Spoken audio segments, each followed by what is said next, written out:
Chortoq tumanida meva sabzavot mahsulotlarini yetishtirish hajmini oshirish, qayta ishlash va sotishning zamonaviy usullarini joriy etish, sohada to'g'ridan-to'g'ri investitsiyalarni jalb qilish, yangi ish o'rinlarini yaratish maqsadida qiymati 20.9 million AQSh dollari miqdoridagi to'g'ridan-to'g'ri xorijiy investitsiyalar jalb qilish hisobiga Siberian Wellness Namangan mas'uliyati cheklangan jamiyati xorijiy korxonasi tomonidan meva sabzavotchilik klasterini tashkil etish uchun tumandan 679.2 gektar yer maydoni ajratilgan. Ushbu gilos ko'chatlari aynan Fransiya davlatidan keltirilgan bo'lib, umumiy maydoni 7 gektarni tashkil qiluvchi ushbu giloszorda jami 6100 tup gilos ko'chatlari ekilgan va kelgusida 3 yil davomida hosilga kirishi ko'zda tutilmoqda. Xorijiy korxona tomonidan ajratilgan yer maydoni o'rnida 3 ta tik quduq kovlash, soydan 4 kilometr masofada 150 diametrli quvur hamda 2 ta transformator o'rnatilib, 3 kilometr masofada elektr tarmoqlari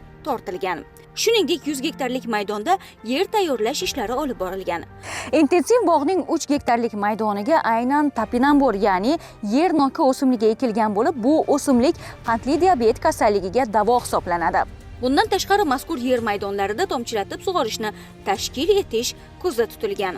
Hozirgi kunda 100 gektarlik maydonda mevali bog' tashkil etish ishlari olib borilmoqda. Intensiv bog' barpo etilayotgani-ku yaxshi, biroq uni sug'orish jarayonlari qanday bo'ladi degan savol albatta kelishi aniq. Aynan shu kabi muammolarga yechim sifatida Adirlikning eng yuqori qismida maxsus hovuz barpo etilgan va quvurlar yotqizilmoqda. Ushbu hovuzdagi suv to'g'ridan-to'g'ri intensiv bog'dagi mahsulotlarni, meva ko'chatlarini sug'orishga yo'naltirilishi rejalashtirilgan.